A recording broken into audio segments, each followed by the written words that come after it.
to me, we, and I feel like we is a big a big term for me here at White Heron, because even sometimes people will, and it's sweet, customers will say, hey, I love what you've done with this or that, and I'm like, well, we really made it happen. Yes, I started White Heron as a company, but I feel like the power of we is what keeps us going and keeps things interesting. This episode made possible by Restaurant Systems Pro.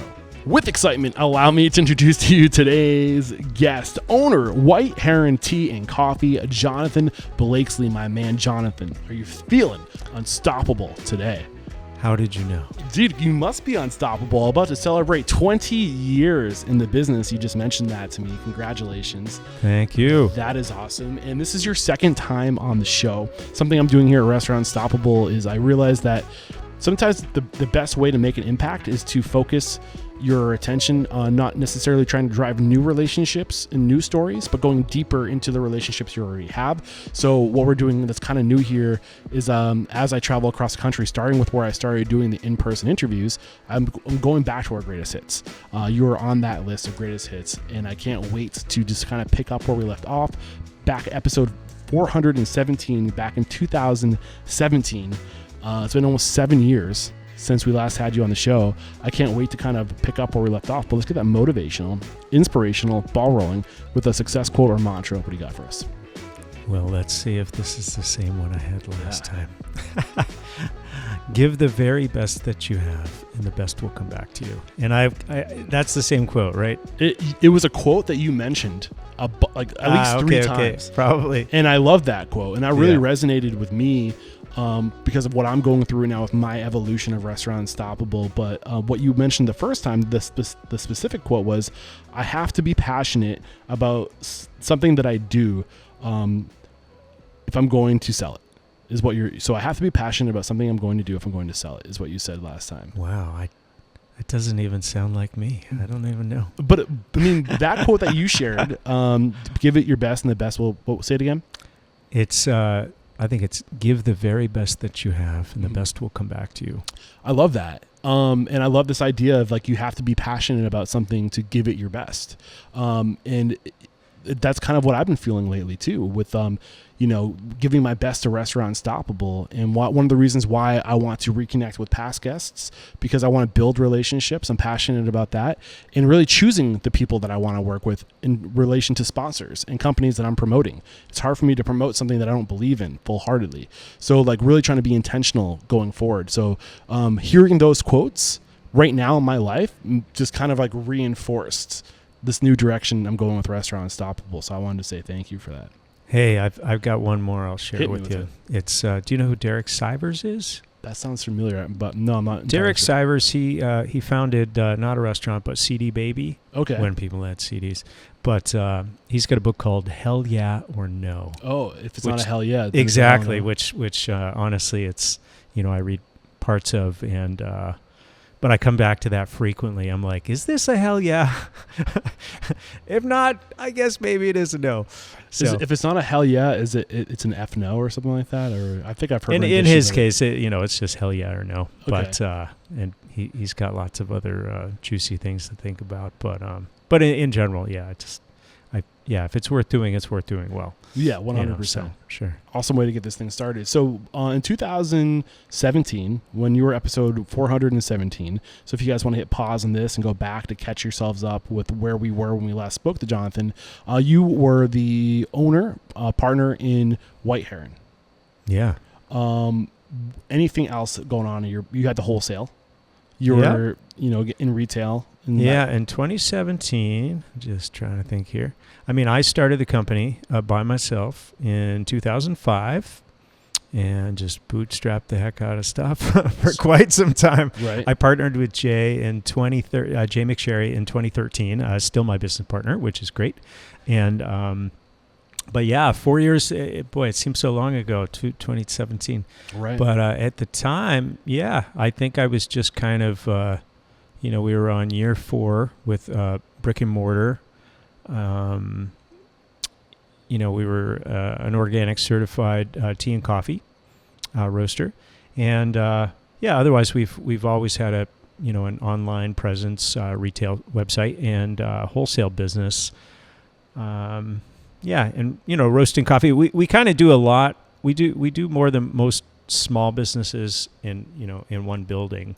Even a lot of customers, when they come in, they don't necessarily always have a sense of, like in the time that, last time when we did the podcast, we were in the back of the building in our coffee roasting room, but most of the customers only see this front portion of our cafe and don't realize we have a ginormous kitchen and a roasting room and a tea packing blending room.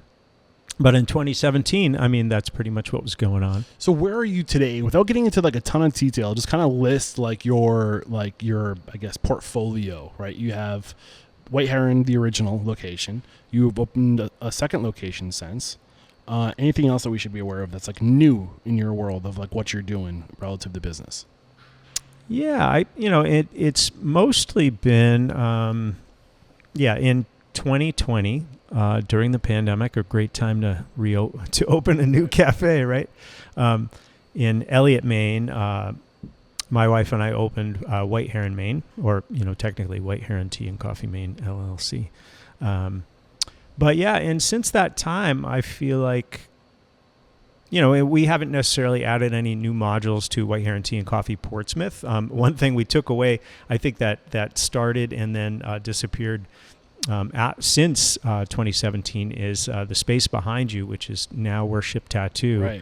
Right. We had a record shop for a while. Yeah, I wanted to talk about that for sure. That happened, and you said you closed that in 2022? In 2020.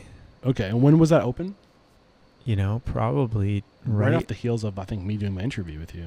I think so. Basically what happened is, our neighbor in the building at the time was moving out, and I saw an opportunity to expand, our footprint in the building for our wholesale department, and to just put like a little record shop in the front of it, the part that connects to the cafe.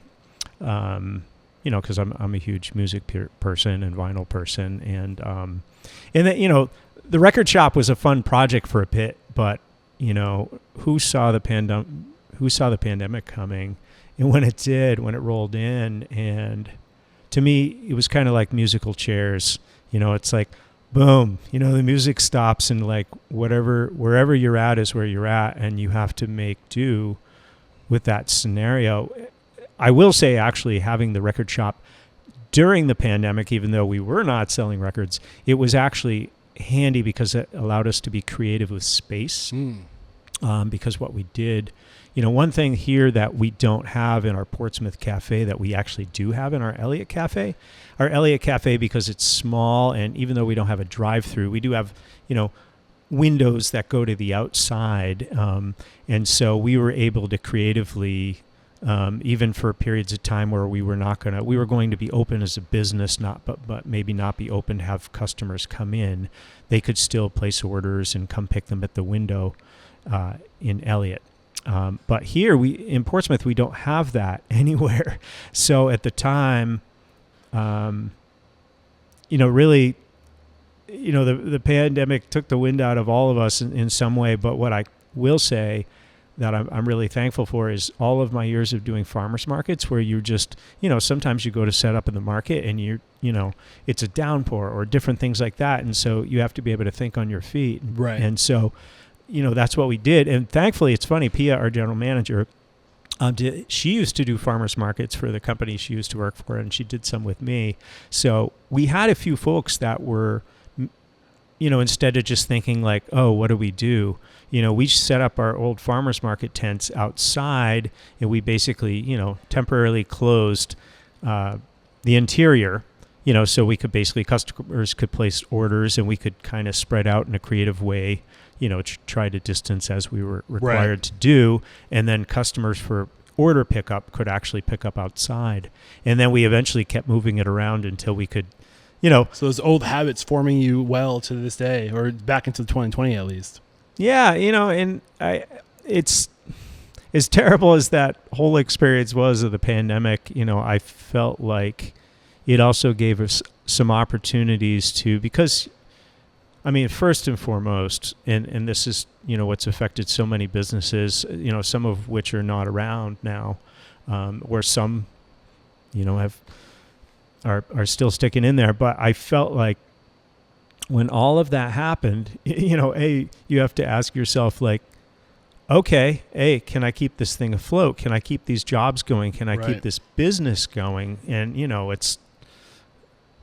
and so at the time, I think because it was like a kick in the pants, and to me, I feel like we is a big, a big term for me here at White Heron, because, even sometimes people will, and it's sweet, customers will say, hey, I love what you've done with this or that. And I'm like, well, we really made it happen. Yes, I started White Heron as a company, but I feel like the power of we is what keeps us going and keeps things interesting. So really what happened at the time is, those of us that were still here, because lots of staff were, at home or, for a time. And then, but, we just got creative in terms of like, how do we keep this open and keep this going for customers and keep the business going so that, staff have jobs to come back to. It's a real possibility that we could find ourselves back in a situation like the pandemic, as, creatures tend to evolve and get stronger, it's cool that we have this under our belt, so that if we do have a scare in the future, we know that it can be very serious. Hopefully we have conditioned ourselves to be able to react better. But also, like, I feel like in the restaurant industry, we'll kind of have an idea of like what we can do. For so many of us, it was like, for all of us, really, it was unprecedented. Like, we did not know how to respond to this. But as much as I don't want to talk about how you like responded to COVID, I am really curious about how you were better as a result of COVID, meaning what were the changes that were forced upon you and what stuck around in the sense of like, this is a better way to do business. It came out of a place of survival, but now it's like status quo.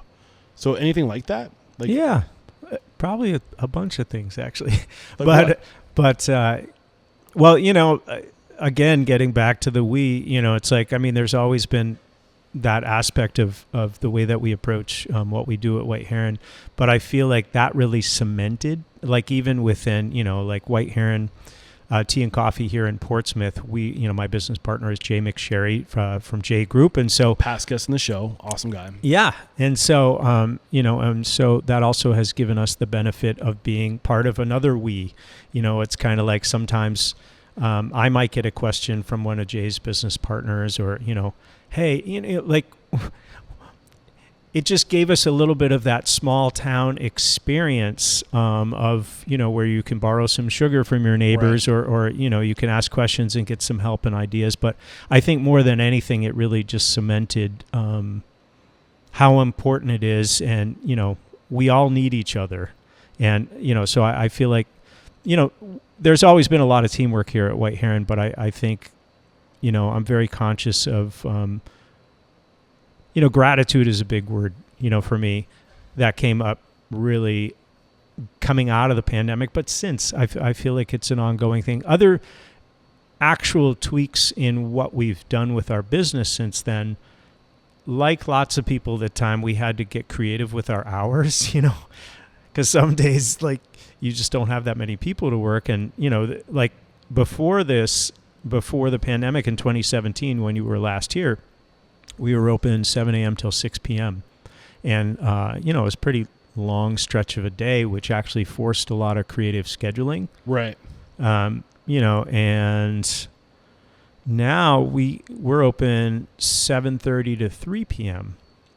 And, it's funny at first, even coming out of the pandemic, I was feeling like, oh, well, we got to go back to what we did before. But really kind of when we looked at everything, the hours that we have now are the hours that we kind of settled on during the pandemic. And the thing that we found is that instead of having to have a few full-time folks and, creatively, with your cobble a schedule together, that, sometimes instead of people being able to know that, yep, every day I'm going to have 8 hours of work and it generally starts at this time and ends at this time, before, kind of like in a lot of the restaurant business, you might be like, oh, on Tuesday I work these hours, and on Wednesday it's these hours, and it's all over the place.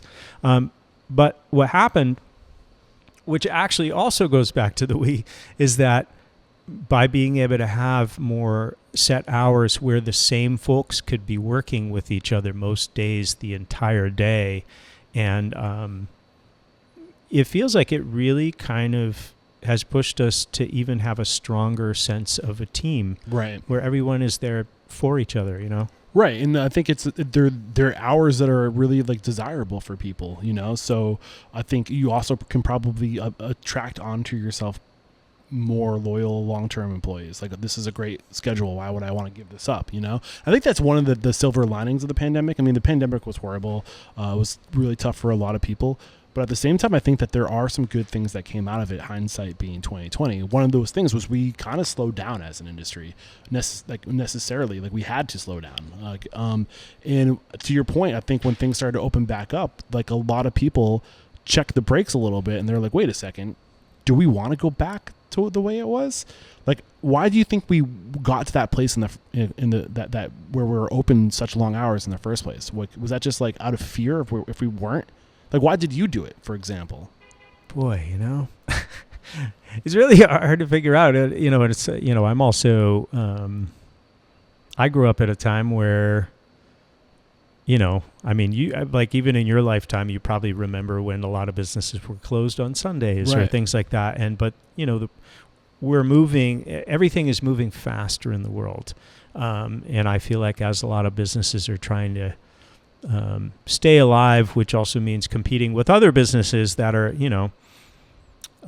I feel like it tends to, self-protection, right, is, you end up looking at what somebody else is down the street is doing and saying, oh man, they're open till 8 p.m. I don't know how they do it, but it looks like we could probably be open to 6. And if we're not doing it, then, are we going to lose our customers when they're hungry between 3 and 8 p.m.? Yeah. Like, so I think, to your point, and I think what I'm picking up is that it's coming out of a place of fear. If I don't do this, will I be able to compete? And I think that we've been competing ourselves into a corner over the past, 70 years, to the point where we just couldn't do any more. And then we kind of collectively said, you know what? Let's not. I like the way it was that period during the pandemic where we had to do it out of survival, and it felt good. There was a better sense of balance. My employees seemed happier. Like, why are we staffing when we're not busy? That doesn't make any sense. Are we even making money during these hours?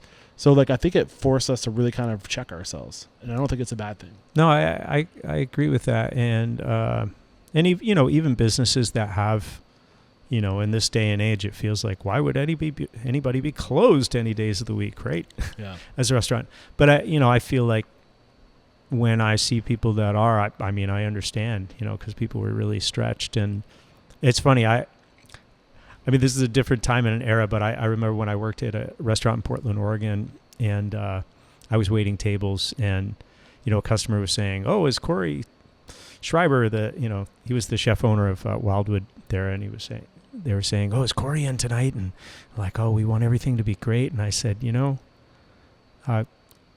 we're here to make sure everything is great, and we're glad that Corey has a night off because he's a great guy and he deserves it. So, but this whole feeling of, you can do both, right, to some degree. You can give people a good experience and also try to be more realistic. Right. And I also know that you dropped your organic label. So that's something I really want to talk into as to why you did that. We can shelf that for later. And the other thing that I found really interesting, you talked about not really being a big tech company. Like, you weren't really leaning a lot on tech. I think you mentioned you're using Square then. You're still using Square. Yeah. Is that Square for restaurants, or Square like the OG Square? I think we're still on the OG Square. Any other technology since that statement 7 years ago that maybe you're leaning a little bit more on technology now than you were then? Not really. Not really. Yeah, I mean, I think it's weird. Like, I'm moderate in most ways in life, and like that's one of those areas where, like, I think as we go into the future, I think it's going to become more necessary to lean on technology as the cost of goods go up, labor goes up. Like, you're going to have to find out how to do more with less, And I was curious if if you like, where do you stand on that now, seeing like where the industry is heading? Do you think that you might be open to adopting more technology in the future, or do you think that that's not necessary? What up, unstoppable restaurant owners and operators? We have to interrupt today's video to let you know that Restaurant Unstoppable and Restaurant Systems Pro, we're taking our relationship to the next level. Beginning in July of 2024, Fred Langley, CEO of Restaurant Systems Pro, is making himself available once a week in Restaurant Unstoppable Network to answer all of your restaurant systems questions, whether it's be profit margins. He will look at your P&L. Bring your P&L. He will take a look at that. He will dissect it. He will help you find your profit, whether that be through budgeting, inventory management, costing recipe cards, labor, checklists, you name it. He is a master of restaurant systems, and he's making himself available to you. Fred Langley and Restaurant Systems Pro started as a consulting firm, and for over 16 years, they've been helping their clients increase their profit by 10% or more. What are you waiting for? Click the link below to join our Facebook group, Restaurant Unstoppable Network. I do think it's necessary. I mean, it's, it's not even that, we're trying to be stubborn about not changing or anything like that. But at the same time, a lot of things that if something still works, right, the way it does. And I would say something, different, like here in Portsmouth, Pia, she still adds up time cards manually. But I will say that one of her reasons for doing that is she knew of something where there was a big, some company lost all of their financial records because they were all in the cloud and they had a crash, So in Eliot, we don't use the full Square payroll. I forgot what the tier is that, we can do all of our payroll. So, I mean, basically we selectively, it's not even that half the time it's that, like a lot of business owners, if you're a hands-on business owner, like I am, I'm usually trying to, there's so many different things to do, and, it's all about doing the most important thing. Right. When you need to. And so a lot of these things I am interested in doing over time, where I feel like there's a part of me that for a business that's been around for almost 20 years and now with our Portsmouth Cafe being here for about 11 years, I am starting to think about, okay, what are some website tweaks we can do or this or that. But we don't necessarily just jump on the wagon when, everything that's subscription based and everything that automatically changes.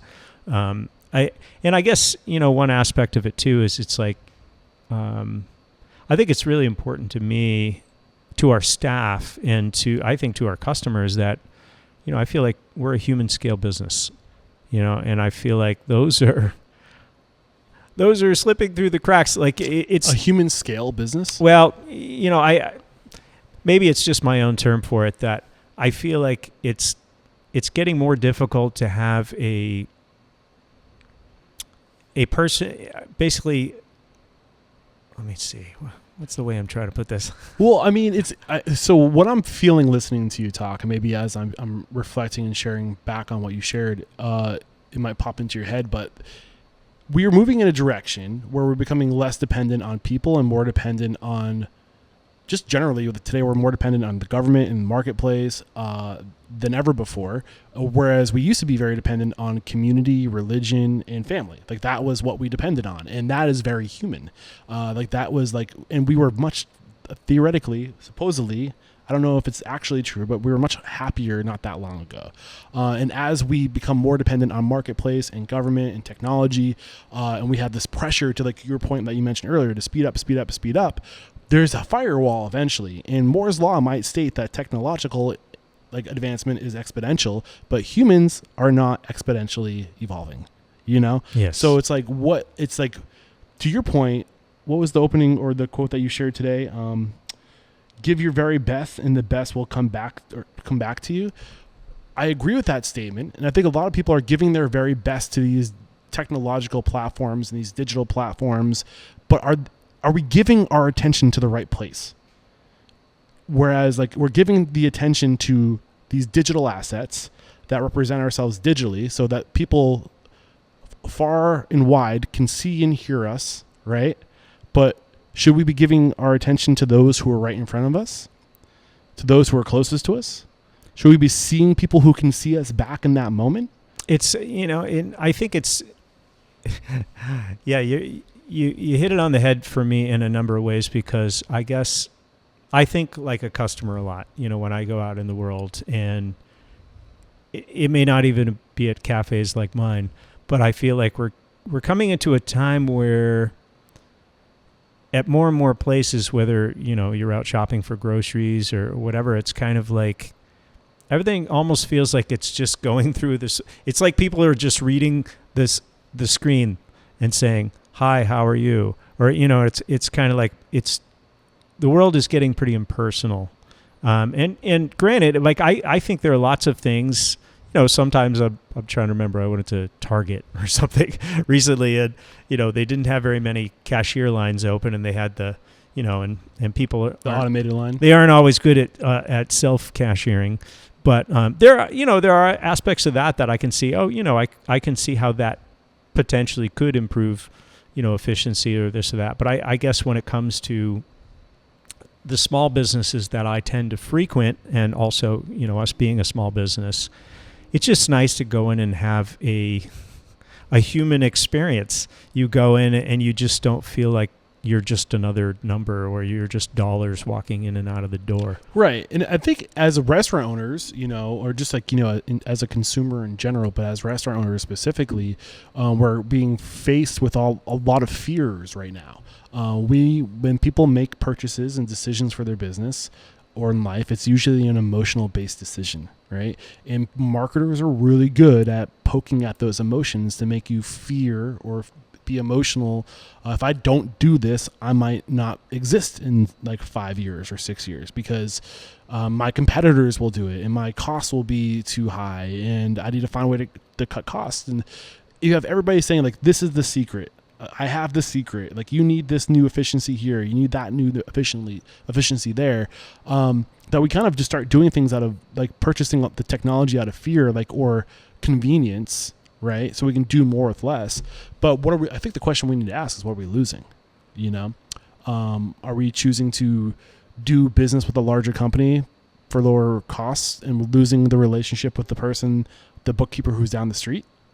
Are you picking up what I'm putting down? Yeah, to me, it's a question I ask myself every time something comes up, even when a piece of equipment dies and you have to replace it.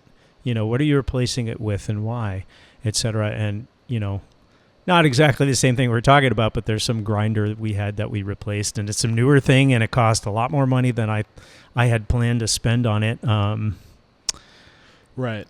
And I'm not suggesting we all go out there and be Luddites, but I think that there is a very conscious balance we have to figure out, where how are we using technology to make our relationships better versus how are we using technology to replace the human element entirely. Like, there's extremes, and I think we really want technology to be in aid of human behavior. Sure. So relative to hospitality, what do you think that looks like? As far as technology, that part I don't know, because, I don't know is when I worked in the world of, I was a waiter for a long time, and it's like, and POS systems keep changing and having new, aspects of this or that, or, now you can there are places you can just walk in and, just order your own stuff and not even really have an interaction with the people behind the counter. The kiosks. So there are arguments to that too on the flip side. Sure. Where like a kiosk is never going to forget to upsell you. That's true. Yeah. So they tend to perform really well because they understand and lean into human habit and behavior. And hey, like 30% of customers also purchased this when they got that, and they're never going to miss a beat. So like I see the pros to this idea of using that technology. I literally hosted this panel recently with Square in 7 shifts. And the whole point of the conversation was consumers and employees are asking for more flexibility and convenience. And you can use technology to offer more flexibility and convenience. And most young Gen Xers today prefer to use a kiosk than to go to talk to an individual. There are benefits where like you can like literally use like a face scan or like a finger scan or like a code, and it knows exactly who you are, what you ordered last week, and what all of your like your modifications are. So like there is a certain path of least resistance to that is appealing. And then from the employer side, it's like you're also not paying somebody to do that, and your throughput goes up. Sure. So like there's arguments that are hard to ignore, but does that mean that you don't have anybody facing the consumer at all? Can you hire one person who's like the friendliest person you have on staff just to like how's your day today? Do you have any questions about the kiosk? Like, can I help you? Like, just to like literally just engage people. You know, like you don't have to lose hospitality at the same time. Yep. What's going through your head as I say this? Basically, I know my own approach or response to a lot of this.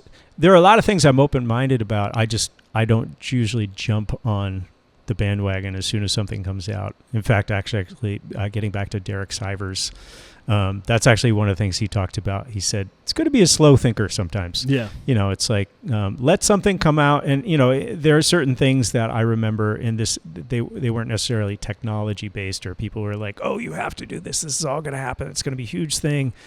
And like, you know, a lot of times we didn't do it and something failed, you know, or, you know, stopped working. It wasn't always technology, but I feel like, you know, in my case, you know, I like to watch and see what's happening in the world, right? You know, with things like that. And, you know, and also just see like how much, what kind of experience do I have using that? Like, and I'm not against, like, I feel like kiosks, you know, kind of like you're saying, it's kind of like, you know, especially if it remembers all your stuff, it's not going to mess up your order, right? As long as, you know, the technology doesn't tank. But I guess even in a sustainability sense, you know, something that I weigh sometimes before we replace something, does this thing still work? You know, like, it's a weird example, but we still have old laptops in the back of the building that are not connected to the internet, that we just use. They're connected to label printers, you know, for things, because they still work. Right. You know, it's kind of like, and there isn't, as far as I can tell, a faster way or an easier way to do it by replacing it with a similar laptop that runs Windows 11 if we're not going to be connected to the internet anyway. So in some cases, it's really just, you know, from in my mind, just making sure we need to replace it before we do, you know, in a sustainability sense. But it's also, you know, that's also a good excuse to look and see what's going to happen with the technology, and is this something that's going to stick around and be a thing? And I do think about things like that, you know, not that I have a specific plan to add kiosks or whatever, you know, but in Eliot we have, you know, I mean, this is old school now, but, you know, we have some of the little handheld square terminals that one of the upsides of those versus the iPad-based ones, because we still have some iPad-based ones, and I'm sure eventually those won't even exist. Right. You talk about the little plugins with the swipe, like the little. No, we have. It's kind of like it's almost like if you had a fat cell phone, sitting on a table. But it is handy, and you know, for a while that's still pretty old school. You know, where you know you can take it and you can take it to a window and a customer, or you know you could bring it to a person manually and print their check, etc.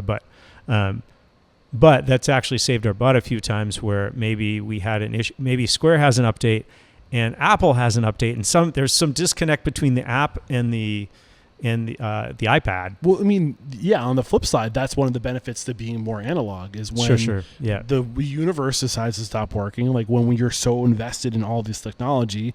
And like what happened recently with Microsoft, was it, where like there was a coding issue and like the whole world shut down for a few hours? Like, when you become, there is a reality of becoming too dependent on technology, right? And I think about that with like Meta and Google right now, where like half the world runs on Google.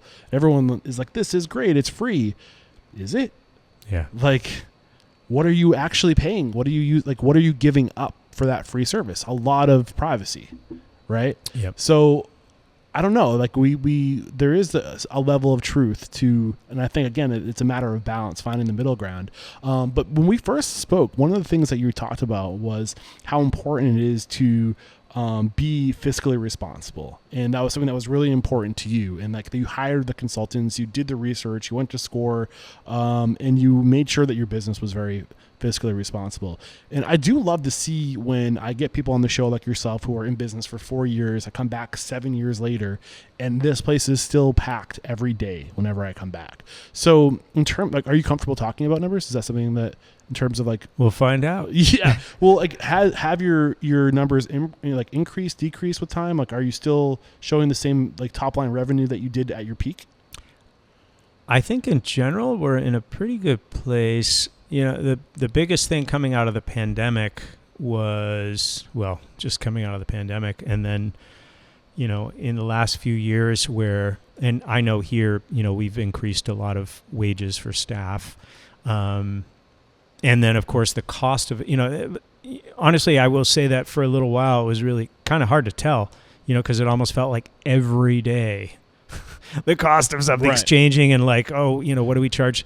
And really even just, it felt like for a while, everything you were trying to do, you even had to do it twice, or, you know, it's like you might change your price and the next day you have to change your price again, or, you know, or if you don't, you might be losing money. And so I feel like as things have settled down, I think we're kind of back to maybe where we were in 2019, at least in terms of general profitability. Our numbers are higher than they used to be, et cetera. But, you know, it's definitely still been, I feel like we still have to really pay attention. Well, yeah, let's dial back a little. So like when you first started, like you said, you hired this consultant, right? Like what did they teach you about how to be profitable? Like what were the systems that you didn't know about that they said, unless you're doing X, Y, and Z, you're not going to make money as a cafe, and you need to start doing these things? What were those things? Well, in the early days, you know, which was wholesale, that was a different thing, you know, because I didn't know that much about wholesale. And like I came out of the gate and I was like, oh, I looked at some, you know, big tea company and I said, oh, well, this looks like what I should probably be charging. But of course, their costs and labor were a lot less than mine. I will say that I definitely learned a lot specifically between Small Business Development Center, SBDC, New Hampshire. Warren Daniel has been my contact there, but also from my business partner, Jay McSherry, because when I opened here at White Heron in Portsmouth, one thing I really did not know that much about, because I had a relatively small staff doing farmers markets. But then when you open a 39-seat cafe, and, you know, even with all the other things that we do, because we still, you know, we make chai for a whole bunch of coffee shops, and, you know, we sell stuff online, and we roast our own coffee and whatnot. So I definitely feel like the biggest wake-up call that I had was learning to get on top of labor numbers. And you know, there are definitely some opportunities for, you know, whether it's technology or otherwise, just looking to, you know, to make sure that we can keep those things in a good place. We are always very conscious of our, you know, our cost of goods sold and our labor. And, you know, at least in the last few years, since things have settled down post-pandemic, I feel like we've been in a great place, like we always used to. Right. What about costing? Because I know you said that your consultant, whoever you went with, said that if you don't increase your prices, you're going to be out of business in 6 months. So did he teach you how to or she teach you how to get really granular and like really cost out all of your menu items to the point where you know exactly what every plate's going to cost you? Like, how far did you take that? Well, the example that you're talking about was in the super early days of White Heron. That was like, thankfully, I wasn't in such dire, you know, straits. You know, I think that was the first 2 or 3 years that I was in business. I was just I remember I had an accountant, I think in year 3, who was recommended to me, and he said, yeah, you might want to just sell everything off that you can. And I was like, what? I thought I was doing great, you know, but that, you know, that was like, 17 years ago. Right. I was very naive, but I definitely feel like the two things that really did, between getting labor and cost of goods sold straight, and what we do now, and actually I give a lot of credit to Pia, our general manager here, because we sell so many things, you can't cost out your entire, right. Like here. Well, how many ingredients do you have just to make your tea? Between tea and coffee, over 100. Right. Because we have about 60 teas, and we have, we always are offering about 6 coffees or so, but often in our warehouse we have a lot more. But what she does, and this is a way that our two cafes work well together, is that Pia often will spot check for things that jump around a lot in price, and especially like the beverage category or things like that, or oat milk, or for a while, like some of these things are they're just going through the roof. Right. And so but every single week Pia generally will cost out a handful of items, just different ones that she did last week or the week before, to double check them. And so then she's just going through inventory or the invoices to see like, was this increase? Was it decrease? Like, I mean, you'd have to, even being a small business like ours, to really nail it, we would need to have somebody that's all they do. Right. And that's too hard. But what I will say, I feel like we have a great team in that sense, because there's Pia as our general manager that's looking a lot of cafe costing, and then Robin in our wholesale department is pretty good at noticing when things change, and then Pia and myself, we order coffee. So anyways, we all look at these things, and we certain things we plug them into a cost calculator, so that every time a cost anytime a cost changes, we'll plug it in and we'll see what it says in terms of like, I mean, you could be changing your prices like every 3 days. Right. But and I think that like cost of goods and really purchasing and having systems for purchasing to make sure that you're not letting these prices like slowly drift away for you. Cause like you'll have your purveyor come in and be like, yeah, like that's the price that we'll give it to you. Then slowly over time, it starts to like, drift. They'll start to increase prices on you. So you really have to like be tracking like the trends of all like individual line items of like what's changing. And if they start to get out of hand, like shop around or go back to your whoever you're purchasing from and say like, what's going on with these prices? You know, like there is wiggle room if you're willing to track it. But that's the hard part, is most people aren't able or willing to track it. And I think that is a good example of where some people are starting to leverage technology, say with like Margin Edge. Have you ever heard of Margin Edge? No. Or like even like Restaurant Systems Pro and Restaurant 365 that are back of house restaurant system platforms where you can literally now just take a photo of an invoice. Instead of having to manually enter all of your invoices, you can just like buy like line item, like, it will track. That's where you can use like AI to track the prices. So it does speed up that process. It makes it a little bit more, you can hand this off to an employee and just say, take a photo of all of these invoices, So, I mean, but that might be scary for some owners to hand off, right? Yeah. What goes through your mind as I say that? What's your gut reaction? Well, what I feel thankful for is because for the longest period of time when I just felt so spread thin and we were really just getting everything dialed in the first few years of having a cafe here. I mean, I really felt like, having as many products as we used to have 80 organic certified teas and then all our coffees and then all our cafe stuff. And, we've been dialing certain things back over time. And less is more in the sense that it's easier to keep an eye on less things that are changing. But we used to really have an issue with, because we were selling so many things.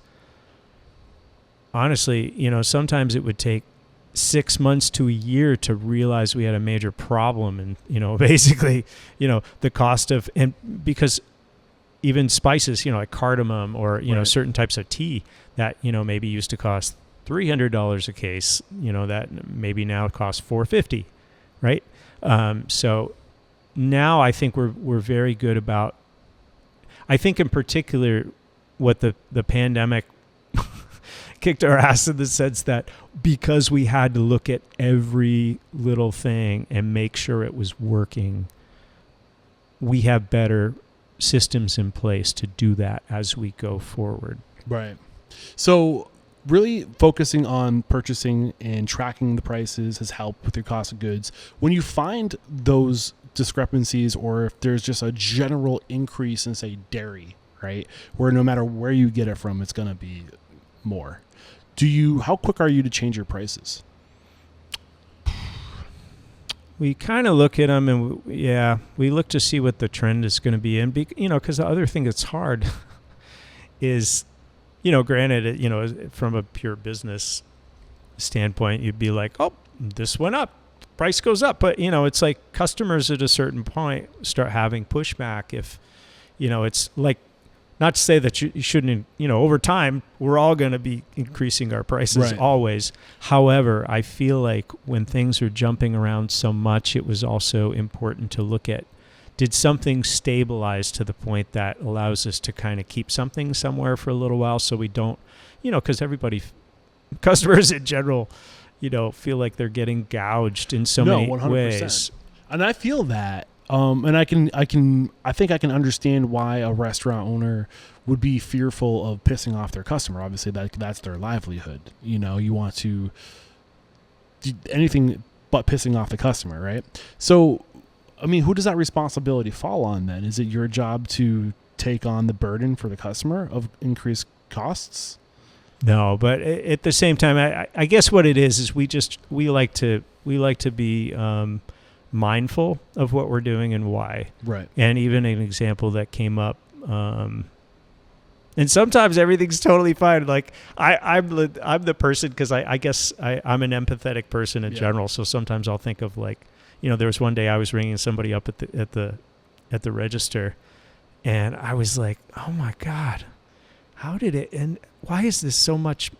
But it's funny. And I remember going back to asking Pia afterwards, like, how did this ring up to be like $9 for this coffee drink or whatever?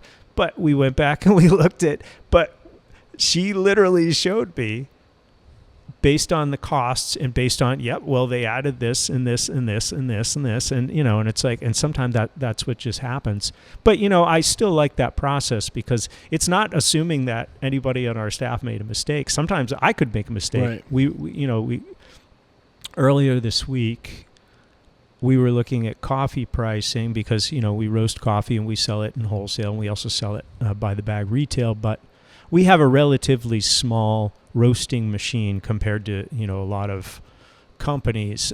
It gives us an edge flavor-wise, I think, because I have to say that a number of places that I'll go and I think, oh my God, this coffee is going to be amazing. And I'll be like, I really wish I was drinking my own coffee, But I will say, but what's hard is with a smaller machine, you don't have the economy of scale where you can, units of work. Yeah, exactly. If you have a 12 kilo roaster or, versus 5, for one, your roasting time is a little bit longer, but, the amount of labor or, what you factor in that regard is different. But, so I think we might be able to pull back a couple more layers on labor. I'm assuming what you've done is just kind of really looked at peak hours and like, do we really need to have everybody staffed? Is it a matter of like staggering hours, or when you said you've gotten better about labor expense and like scheduling? Like, what's the secret to that? What did you start to do better now that you weren't doing always? I think it helps for us, because in 2017 when you were here, we were still open till 6 p.m. And I will say that usually it was our quietest part of the day was between 4 to 6 p.m. And, even though it was like, and as a customer, like I like going to a coffee shop and hanging out or whatever, but what tended to happen at that time was we really weren't having a lot of, it was convenient for folks that wanted to come and sit on their laptop for a couple of hours and, get one cup of coffee. But really when it came to making sure those hours can pay for themselves, they really weren't. So I do feel like since we dialed our hours in a little bit, and, sometimes I feel like I could see being open a little bit later, but we would really have to justify it. I feel like now we're a lot better at, since we got put through the rigor and, really had to pay attention to this stuff in a big way. I feel like we're very conscious about it now. Right. So one thing we did not talk about that I was hoping we would get more into, being a 2-unit operator. So were there challenges for you associated with opening a second location, or was your first location pretty much running without you at this point? Interesting question.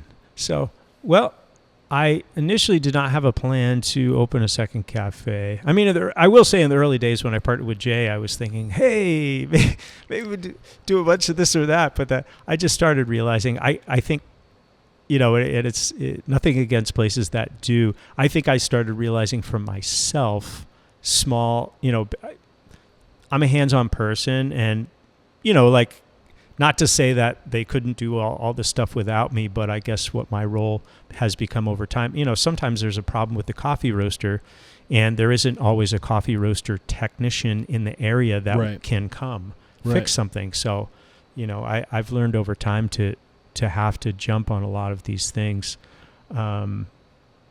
But I just lost track of your question. No, the question was the challenges going from one location to two locations. Yeah. So I guess what I was curious about, I mean, it seems like you have gotten this location to the point where with a rock star GM like Pia on board. Like, do you need to be here? Have you built your business to the point where it doesn't rely on you unless there's like something that only you can do, like repair a coffee roaster or something like that? Good question. There are a lot of things that I will say, and for both cafes right now, I feel like we have like an awesome management staff and staff in general, and really where it's not that I have to be here to hold anybody's hands or micromanage things like that at all. But at the same time, it's nice to be still part of something that I started, right. and a lot of the things that I end up doing at this point there are things that, that come up that are financial decisions, or, it's kind of like a refrigerator is like having an issue, and do we spend $1,000 on the evaporator coil and the repair? And, a lot of that could be done yes, no, by a phone call, et cetera. But I guess what I've started doing to try to find that balance with two places, is I generally spend a few hours at each place most days of the week, where I have to change my my mindset a little bit, just because, like, even though it's more or less the same company, there are, unique opportunities or challenges at each place based on like, if somebody's sick or whatever. But you are able to get to the point where you don't need to be in one spot 60 hours a week. No, and and I used to, for sure. And yeah, that's definitely been something that I think actually it might sound strange, but one thing to me that's great about having a second cafe, I think it also helped me let go a little bit. It helped me let go. When I was just here with one cafe, I still worked I worked a jillion hours a week, sometimes even when I didn't need to be here, because, in the early years when I had to, I just never knew how to, I don't know. Delegate or? Well, not even just delegate. I guess just how to let go, or just kind of like how to. Was it pressure that you felt that if you're not here, that customer that is coming in to see you will be disappointed because they didn't see you? Like was it like almost like an obligation, like to the guest? Like, I have to be the face. Yeah, a balance of a little bit of that, and I guess it's this type of thing. I felt like I've always somehow, even when I wasn't looking for a position of responsibility, even at a young age where I got hired as manager or this or that, it's like I always took it seriously to the point where if I was going to do it, I was going to do it, But I will say that basically in the early years when I had to work like a dog just to get everything to stay alive, I just had a hard time learning to step out of that mode. I just did. It's kind of like, and it wasn't even about not trusting people or things like that. But I feel like what happened is, between the pandemic and then opening a second cafe, where everything just has to be as good as it can be. You know what I mean? You have to let go a little bit. And but what I feel like has happened is that we really have an awesome staff at both cafes. And I think because they each know that the other one's there, and that, I need to go here and I need to go there. It's kind of like even with the staff, they're not expecting that I'm going to be there Right. all day. So what I heard was you have to let go to make it better. So how did you letting go make it better? I think I just created an opportunity for people to basically maybe something that I would have just automatically done. It gave people the opportunity to kind of, spread their wings a little bit, step in and kind of. And who knows? Maybe they do it better than you ever did, or they thought of a different way to do it. They probably did. Do you know what? I have a joke. Who knows? Maybe it'll become true. My friend Mark, who owns a building with me in Eliot, it's like I keep telling the staff here, someday I'm going to be old man Blakeslee, and I'll come in with Mark, and they'll be like, Mr. Blakeslee, would you like a cookie? And I'll be like, no, I'll help you on the register. And they'll be like, no, you can just sit down. Yeah, get out of the way. Well, I am curious. I know you're a big fan of Small Giant or Little Giants, right? The book by Bo Burlingham. Oh yeah. It was called Small Giants. Small Giants. I think. Small Giants. Yep. Yeah, Little Giants is the movie, I think, with Who the knows? football players. Yeah. Anyway, Small Giants.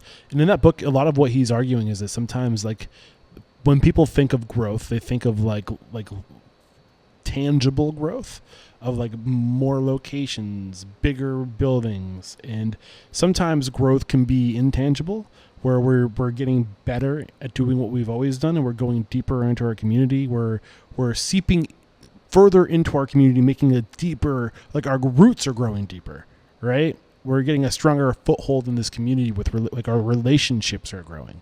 I feel like you very much embody that mindset of like growing personally.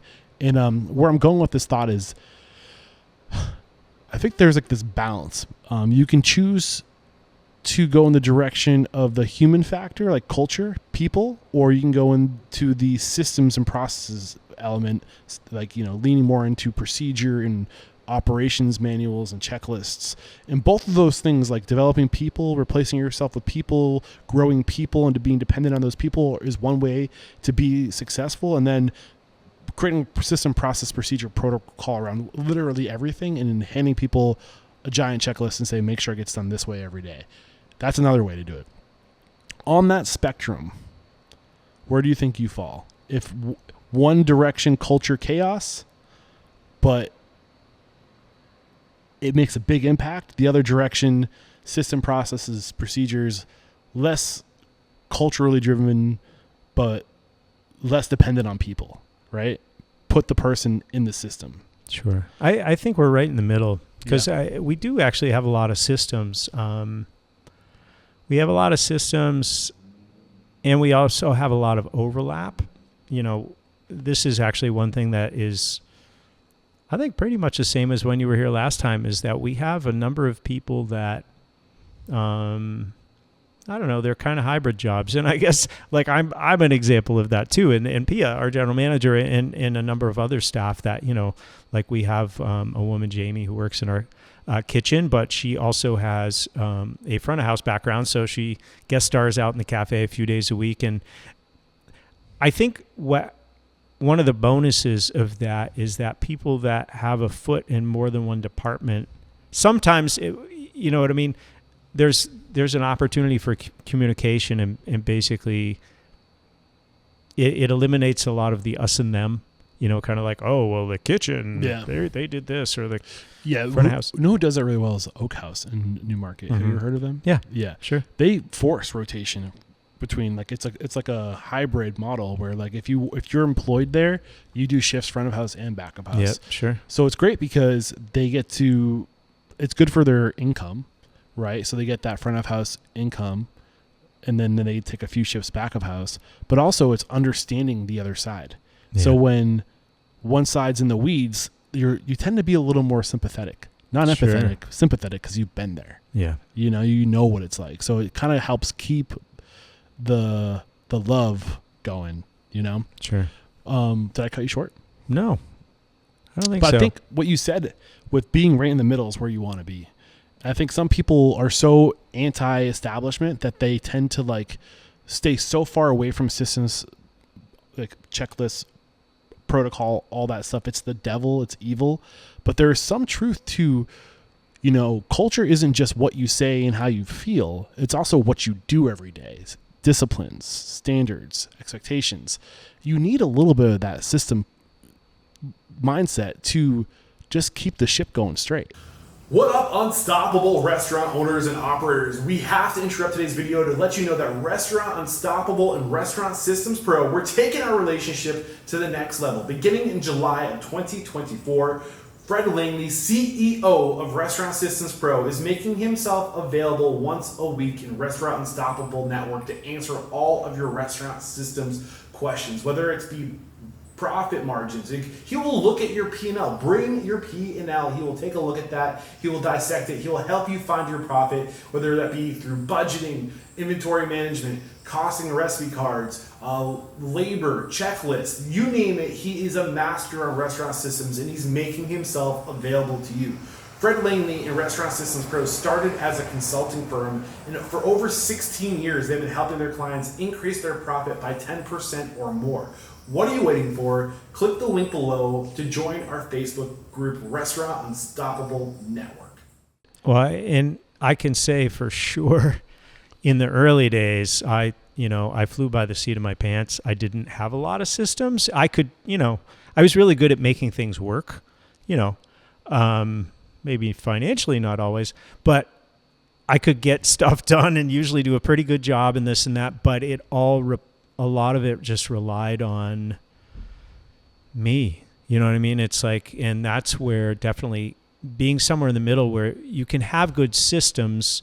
And then, even one of our systems, because we have some staff overlap between departments, that's another system of checks and balances, just because, this person happened to notice this because they worked in the cafe today, or, it's like, I guess I really feel pretty thankful that we have a pretty healthy balance of both. And I feel like we have a strong team where everyone just contributes to, they're part of both and they contribute to both, and there's not a lot of resistance. Right. Did you come to this point where you became self-aware and realized that everything was filtering through you and that was not sustainable if you wanted to keep going?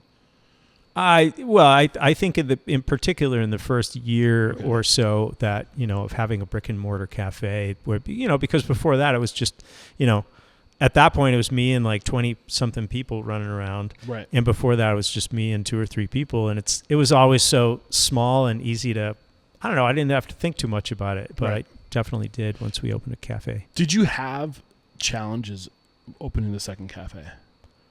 Oh, of course. Well, definitely. I mean, during the pandemic, it's a number of things between the mask stuff and, people that are pro. We had whatever you had to do to keep the doors open, trying to find that balance between, and getting staffed up. How long did it take you to get staffed up? Well, actually, I will say coming out of the gate, we were in a pretty darn good situation because, we've always had pretty good staff retention at White Heron. And the funny thing is, even staff that had, when we opened in Eliot, there was a woman who had worked for White Heron in Portsmouth a long time ago. She went to actually manage one of Jay's restaurants. And then during the pandemic had shifted gears, and she came to open White Heron, Maine as general manager. And so we did actually have several people that were either like part-time Herons that had, I don't know, maybe they, because people in this industry, like, oh, okay, you work somewhere and then you go to New York City to go to school, and then, the world's shut down, and you come back home, and so we were actually kind of lucky in the first year in particular that we were able to start with enough of the White Heron culture so that the other folks that came aboard on White Heron, Maine, we weren't really losing anything in translation. So yeah, I think that's one of the biggest lessons I learned on the show is like you scale when you're bursting at the seams. When you have people that you can take from one location, if you're running out of opportunity for people, right? Mm-hmm. And the only natural progression is to create more opportunity for people at a different location. And Wells, it's in Wells? Oh, our other cafe is Eliot, Maine. Eliot. Yep. So what is that, like a 15-minute drive from here? Not even. It's like 10 minutes. Right. So it's like not that far away where you can probably cover shifts. Do you ever have people? We don't. The funny thing is they're actually set up as different LLCs. Okay. Because here in Portsmouth, Jay McSherry is my business partner. When I was considering the possibility of opening in Eliot, I mentioned it to Jay, and Jay had said, well, anyways, we talked about it, and he said, well, good for you. I don't know if it's something that I want to do, but if you want to do it, go ahead and set it up as its own LLC and just, keep things financially separate. But the customers can try to have a same experience. Yeah. So we don't share staff necessarily, but we share ideas and, we communicate. Intellectual property. Yeah, sure. Did you when you went to go open that location, did you pull any staff from here to go inject it over there or no? No, it just wasn't the time. I mean, it was October 2020. Yeah, it was the thick of it, and really the only reason I almost didn't open over there at the time. But the thing is, before the pandemic rolled in, I had spent months going through the town of Eliot and getting permission, and we had done all this stuff to the building, and then basically I had to make a decision because from my friend Mark and I, we had to do something with the space because we had to pay the mortgage. And so either I had to do it or we had to try to rent it out to somebody else. And I just felt like I didn't know when the next time I was going to have to do it. So I thought, you know what? Worst case scenario, if I do this and if it's not going where I want it to, we could rent the space out to somebody else as an already set up restaurant. Right. What about retail and wholesale? Has that evolved since I last spoke to you? Is it going up, going down? Shifting focus? I feel like wholesale has been pretty steady. I mean, the biggest thing that has happened, I think because with all the things we do, it's not like we have a dedicated wholesale sales force or anything like that. I mean, we're sort of what I'd call wholesale light, Right. Like we sell mostly to a lot of small cafes, chai concentrate, sometimes coffee but a lot of different teas. But you kind of have to decide how many things do you want to specialize in, and really what happened is in the early days of White Heron, I had to do everything possible to keep the business going. And then since we opened White Heron Portsmouth, brick and mortar in 2013, we started de-emphasizing certain things that we did not need as much. And sometimes there were times I considered like, oh, do we still need the wholesale? Is it worth keeping this? And so we still probably do more than most businesses should.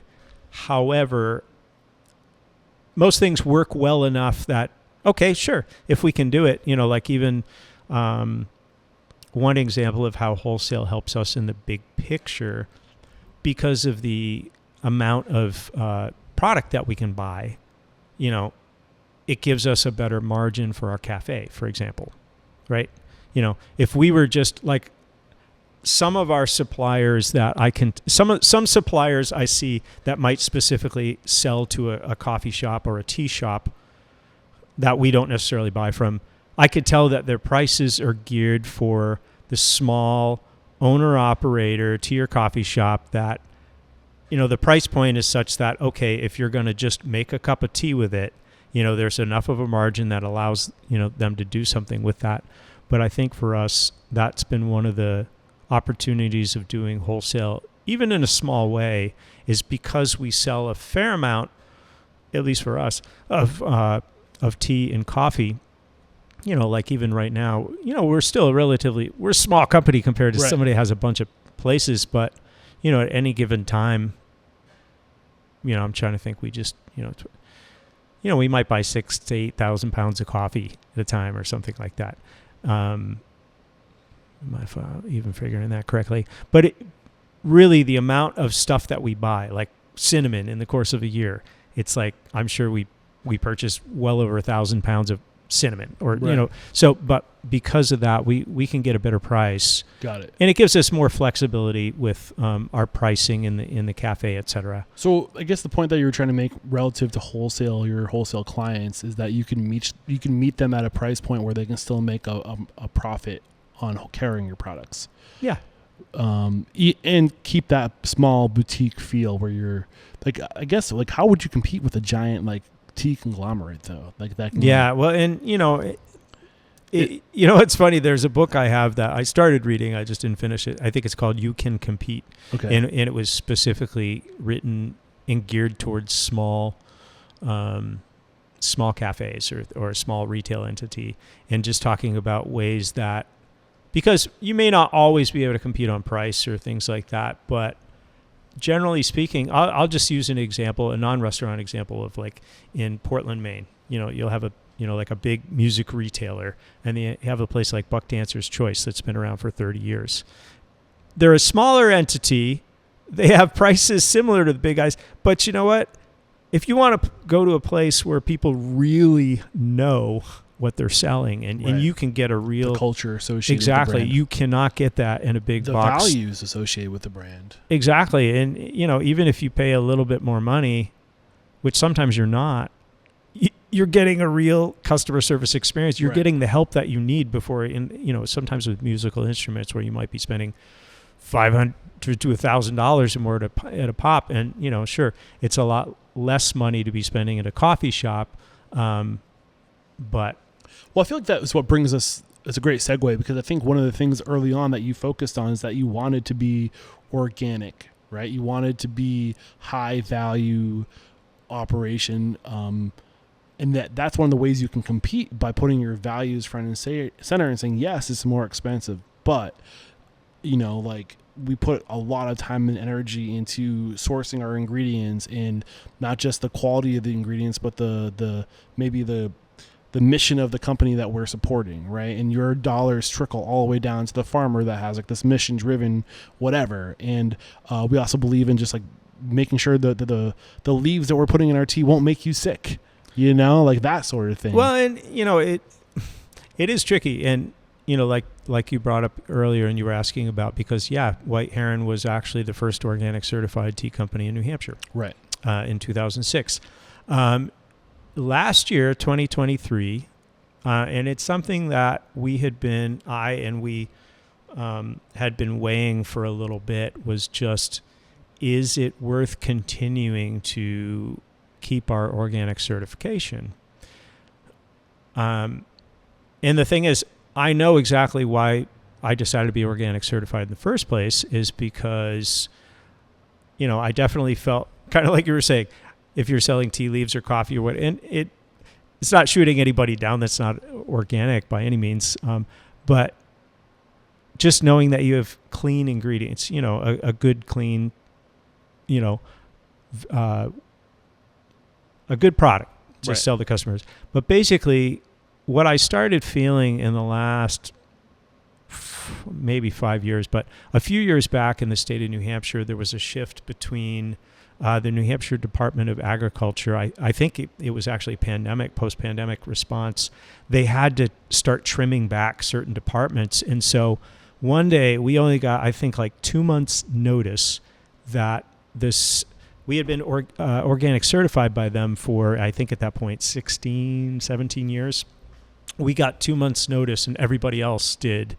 That was a processor handler, organic certified processor handler like us. Mm-hmm.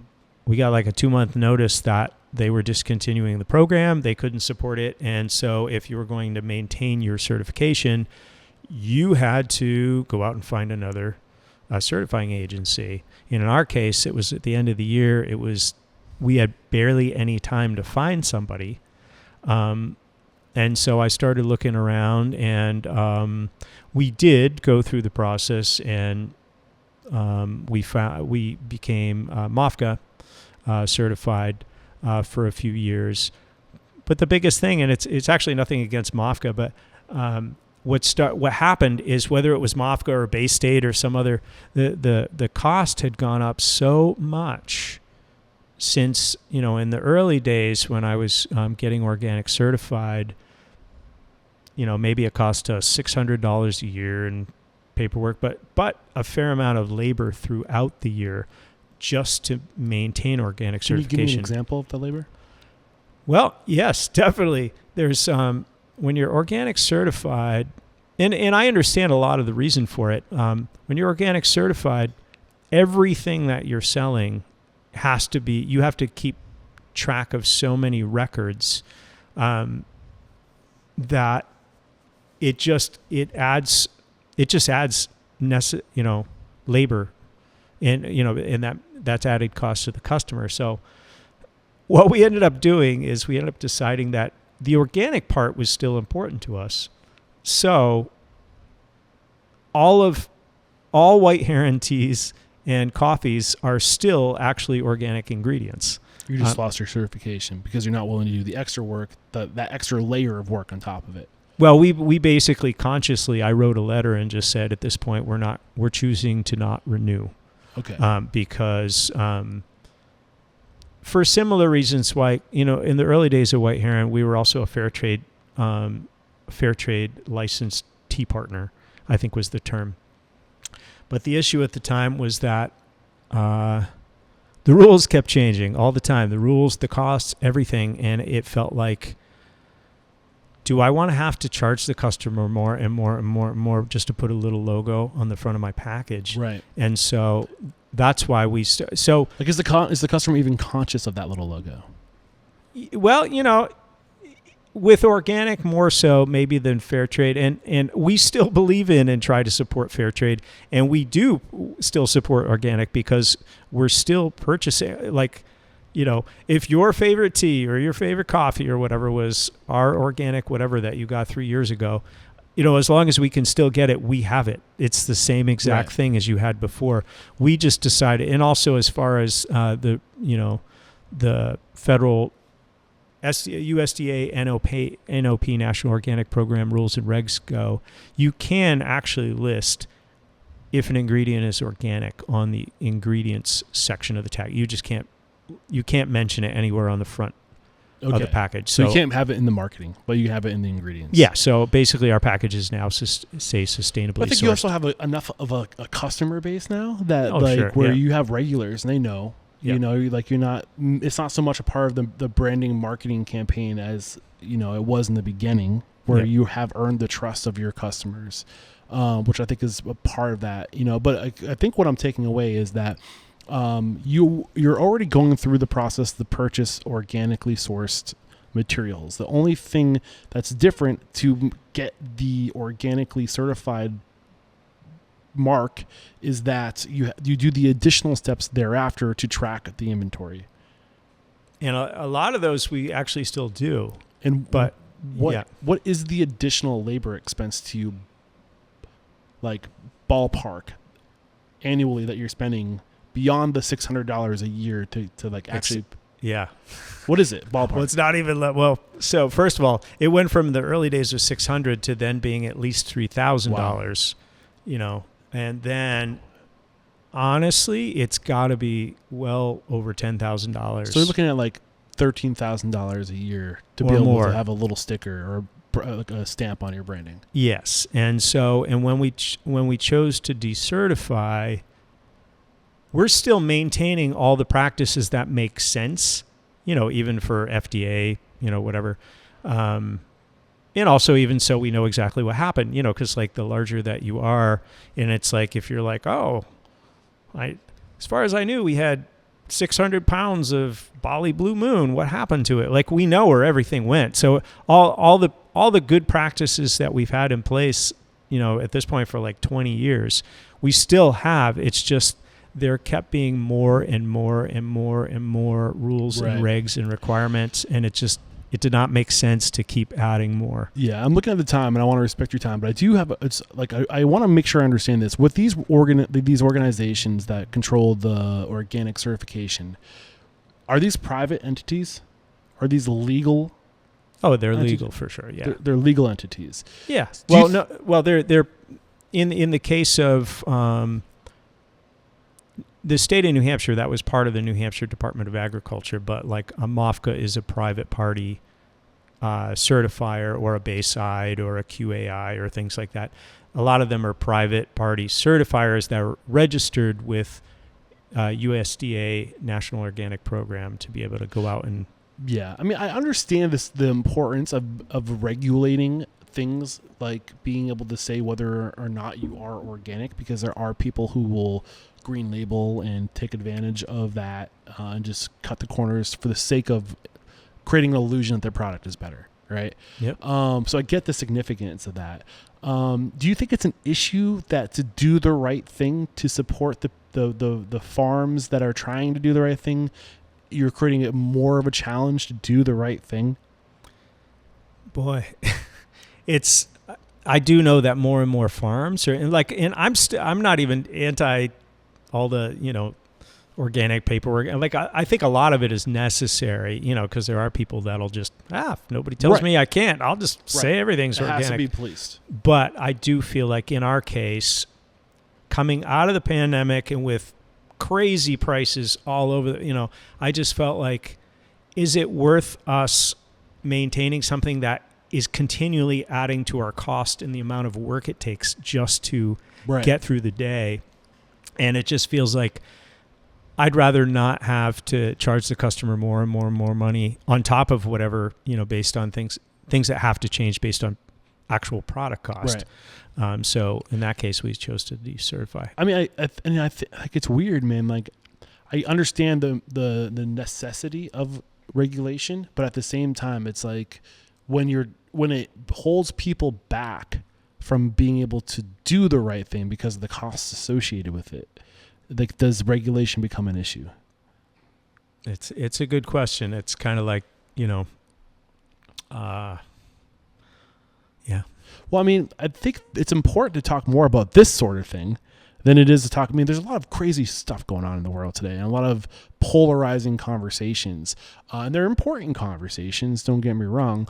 But I think that there's more important conversations that need to be had relative to our food system that affect us all equally, that are way more important, that maybe we can find more that we have in common than more that we, difference of opinions. Yep. And I think we all agree that our food system is probably the most important thing, and I think that we should be trying to solve these types of issues, Yes. And that's not to make light of the other issues that are out there. I don't want people to misread that. I just think there's more we have in common than there is that we don't. Yeah. We all need to eat, and it's, everybody would like, the things in general, people want to not spend too much money for their food. They want it to be, they want it to taste good, whether it's healthy or not. But, it's, and I feel like I understand a lot of reasons for some types of regulations, but when they're just duplicating each other and it's just making more and more and more, there's a point where it's not going to work for a lot of people anymore. Right. I've loved today's conversation. Thank you so much for letting me come back and pick up where we left off. Was there anything we didn't discuss today that you're hoping to get out? I think in general, I probably already hit on it a few times, but I feel like, one of the biggest things that, or I guess before we started recording, and you were asking, what's changed for you, since, I guess there are a couple of things, one, again, going through the pandemic, it really kind of, it's like musical chairs, everything stops, and, but coming out of it and realizing, we really do have we have an amazing customer base. We have an amazing staff. And really, I came out of it feeling, really kind of grateful for everything that does work. And really also now having bypassed the 10-year mark of having a brick and mortar cafe. Congratulations. Thank you. But it really makes me think about, there are a lot of businesses out there that they're just like, yep, this is what we do. If it doesn't work, oh well. Right. And, I feel like we really try to, we try not to change anything that shouldn't be changed. And it's not like we're changing tons of things, but we do like to always stay fresh and vital. And I guess it's important, when people talk about being present, I guess as a business, we try to be present. We try to be in the here and now. We try to adapt to what's happening. But overall, we try to be the exact same company that I started. We sell different stuff. Sometimes we look a little different, but we're the same company that we were in 2006, in 2017, 2024. And if anything, we're just trying to do a great job and to serve our staff and our customers in our community and just be part of it. If there's been one single adaptation that's had the biggest impact on your business, what would it be? Boy, that's a tough one. I don't know. I feel like there's always something happening. Recent adaptation that's had an impact. Recent adaptation.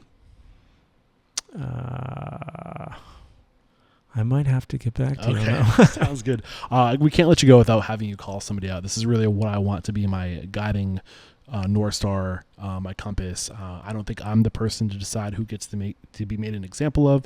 I think the industry should decide. So if there's somebody out there who you really respect, admire, they're running their business well, they're doing it fiscally responsibly, who comes to mind? Well, I'll mention a couple. How about that? Please. I feel like one of the things I really appreciate in this community in Portsmouth, when I was growing up as a teenager, Series Bakery, I remember that was just a place where, I don't know, I just always loved to go. And it's like, and Series Bakery is still there, still kicking it. And I feel like Penny and staff, they're just kind of, they're like the real deal. They haven't really changed that much over time, but like I wouldn't have wanted them to change a lot of things. And where is this, in Portsmouth? Yeah, they're in Portsmouth. They're right next to what is now Hearth. Okay. The giant building down there. But anyways, Series to me has always been, and it's nice to be in a city and still have something that's around 30 years later or more. And then more recently, I will say that, a number of J Group restaurants come to mind, but one of the things that I think has been really interesting with Moxie and knowing Matt Lewis, chef owner there, I remember when Moxie was it was kind of like a lot of restaurants moving through that space. Right. And then Jay and Matt decided to open Moxie there.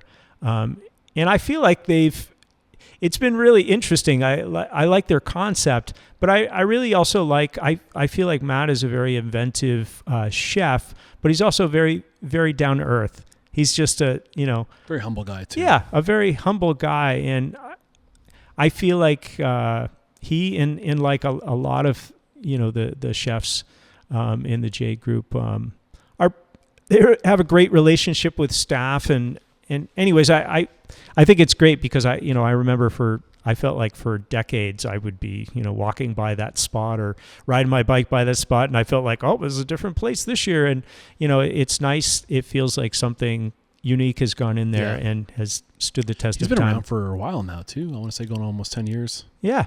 Yeah. So I would love to get Matt on the show. He was a guest on the show, past guest, somebody who's absolutely on my list of, bringing back the greatest hits, if you will. Yeah. And I would love to pick up where we left off. So Matt, look out. I'm coming after you. Series Bakery, Penny and staff. Did you say staff or is that the second? Well, I said Penny and staff. I know Penny is the owner. And I think it's her sister, Gail. Got it. Has been working with her for quite a long time. And they have a lot of staff that have been there for quite a long time. Awesome. Penny, look out. I'm coming after you. Matt, look out. I'm coming after you. And how can we connect with you if we have questions? Maybe we are steering down the same barrel of whether or not we should keep our organic labeling. If we want to reach out and ask you questions about navigating those waters, or maybe we want to come join your team. What's the best way to connect? Well, usually the easiest thing to do is to shoot us a message through whiteherontea.com. Gotcha. Because even if I don't see it immediately, someone else here will, and they'll usually get it to the right place, and then they'll remind me, did you see the message? And so, but this is episode 1124. Wow, Jonathan, thank you so much, man. I literally cannot do what I do without people like you willing to open up, willing to get vulnerable. I see and recognize that from you, and I appreciate it. And this is where I say there is no questioning. You are unstoppable. Woo! Cheers. Thank you. Thank you.